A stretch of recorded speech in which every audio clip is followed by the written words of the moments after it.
Primary 3 Math Prodigies, this is Coach Saiful with your daily dose of math mastery, and today we are going into question number 7 of your assessment paper number 14 on fractions. Okay, let's take a look at the question. I don't think it's on fractions. No, it isn't.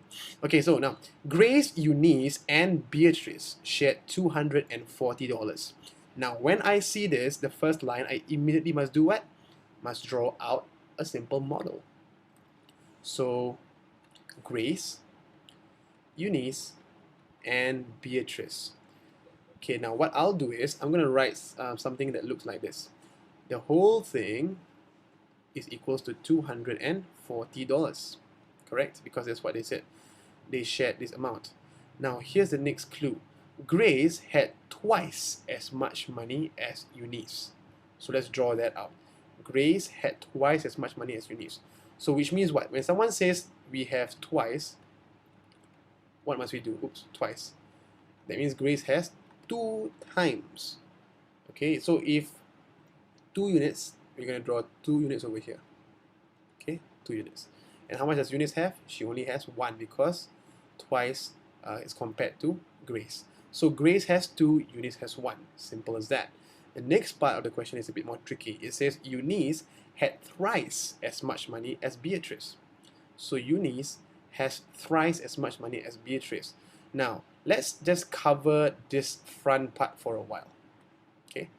Let's just cover this front part for a while. Now, if Eunice has thrice, okay, what does thrice mean? Thrice means that, oops, sorry. Okay, thrice means that 3 times. So now, if Eunice has 3 times as much money as Beatrice, that means Eunice must have how many units? She must have 3 units. And Beatrice must have only 1, correct? But here's where the problem comes in. If you remember just now, Grace had twice as much money as Beatrice, correct? So, and she has 2 big units like that. So what must we do? What do you think? Because we have divided this, that means this 1 big unit is equals to 3. So we make it 3, and we must also make this one 3 because they are all the same. Now we have something that we can do. We have 1, 2, 3, 4, 5, 6, 7, 8, 9, and 10 units altogether. So now our job becomes very simple. Okay, what is the question asking for? The question asks us how much money did Beatrice have? So Beatrice only has 1 unit, as you can see over here. Okay, so what we know now is that 10 units is equals to $240. Am I right? Yep. So to find 1 unit, all we have to do is divide. Divide by what? Divide by 10. So 240 divided by 10. And we know that whenever we divide something by 10, we just remove the 0. And the answer is $24. If you got that one right, high five to you because you are a math prodigy. Good job. Alright, and that's it for this question. And that brings me to the quote of the week. And the quote of the week is, do more than is required and you'll get what is desired. Here's my promise to you. If you keep doing these videos, right?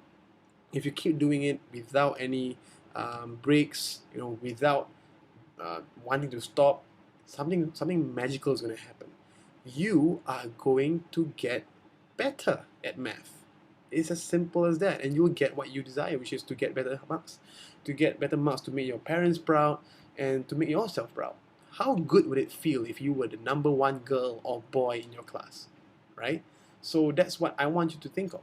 So in order for you to do that, you need to do more than is required. Don't complain, just keep doing it. And trust me, you are going to get better than your peers and your friends. So do more than is required and you will get what is desired. With that, this is Coach Saiful signing off saying you are a math prodigy. Good job.